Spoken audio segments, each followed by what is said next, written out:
ভাষারীতি BCS অনন্য পরীক্ষার প্রশ্নোত্তর। স্বরস্থ অক্ষরকে কি বলে? মুক্তাক্ষর। এটা 45 আসছে। আরবি কলম শব্দটি কলমস শব্দ থেকে এসেছে। আরবি কলম শব্দটি কলমস শব্দ থেকে এসেছে। কলমস কোন ভাষার শব্দ? গ্রিক শব্দ। কলমস গ্রিক শব্দ। সর্বপ্রথম বাংলা ভাষার ব্যাকরণ রচনা করেন কে? মনোয়াল দা আশ্চম্পাশ্য।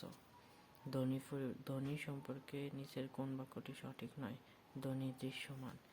উচ্চারণের রীতি অনুযায়ী নিচের কোনটি উচ্চ মধ্য সম্মুখ স্বরধ্বনি?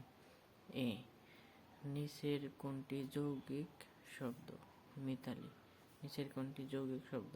মিতালি। নিচের কোনটি তৎসম শব্দ? ধূলি। ক্যান্তমের কোন দুটি শাখা এশিয়ার অন্তর্গত? হিত্তিক ও তুখারিক।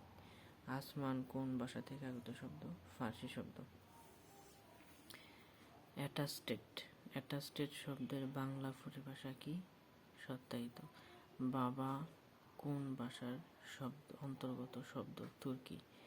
নোটিফিকেশনের বাংলা পরিভাষা কোনটি? প্রজ্ঞাপন। সমর্থ শব্দটির উৎপত্তি কোন শব্দ থেকে? সমর্থ।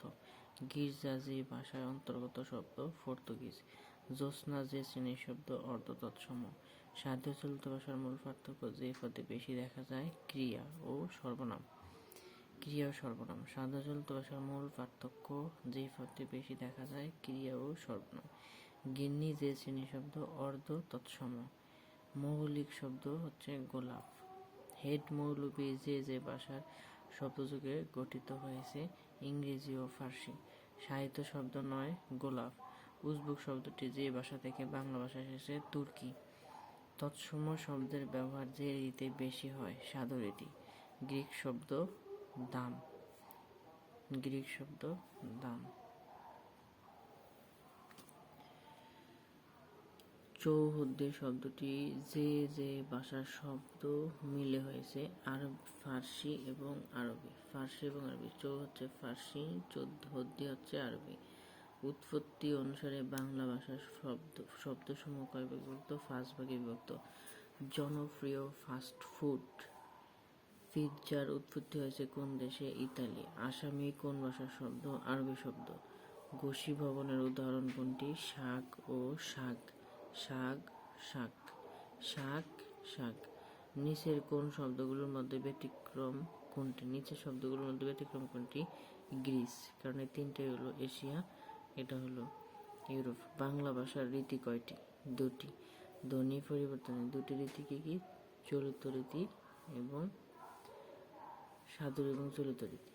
ধ্বনি বিপর্যয়ের উদাহরণ কোনটি? বাক্স বাসক। বাকস বাসক। বাক্স বাস্ক। কোন বর্গীয় বর্ণের সঙ্গে যুক্ত ন কখনো মূর্ধন্য হয় না? ত বর্গীয়। ত বর্গীয় বর্ণের সঙ্গে যুক্ত ন কখনো মূর্ধন্য হয় না। দন্ত ন কখনো মূর্ধন্য হয় না। ত।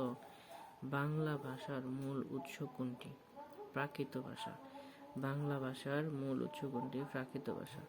খাওয়াইয়া ছিল সাধু ক্রিয়াপদের চরিত রূপ খাইয়েছিল। ভাষার ক্ষুদ্রতম একক কোনটি? ধ্বনি। ভাষার ক্ষুদ্রতম একক কোনটি? ধ্বনি। কোন স্বরবর্ণের সংক্ষিপ্ত রূপ নেই? স্বরেয়। কোন স্বরবর্ণের সংক্ষিপ্ত রূপ নেই? স্বরেয়। নিচের কোন শব্দটি জাপানি ভাষার? রিকশা। নিচের কোন শব্দটি জাপানি ভাষার? রিকশা। চলিত ভাষার আদর্শরূপে গৃহীত ভাষাকে বলা হয় প্রমিত ভাষা। চলিত ভাষার আদর্শরূপে গৃহীত ভাষাকে বলা হয় প্রমিত ভাষা। সওগাত শব্দটি কোন ভাষা শব্দ? তুর্কি শব্দ। কোন দুইটি সংযুক্ত বর্ণের রূপ নিয়োজক চ? কোন দুটি স্বরের মিলিত ধ্বনিতে ওই ধ্বনির সৃষ্টি হয়? স্বরেয় এবং রস্যই। বক্ষ বৈক্ষ। কি ধরনের ধ্বনি পরিবর্তনের উদাহরণ? অভিনিহিত। বর্তুল স্বর কিভাবে উচ্চারিত হয়? উচ্চারণের ঠোঁট গোল হয়। নিচের কোনটি যোগ্য শব্দের উদাহরণ? সুরিত।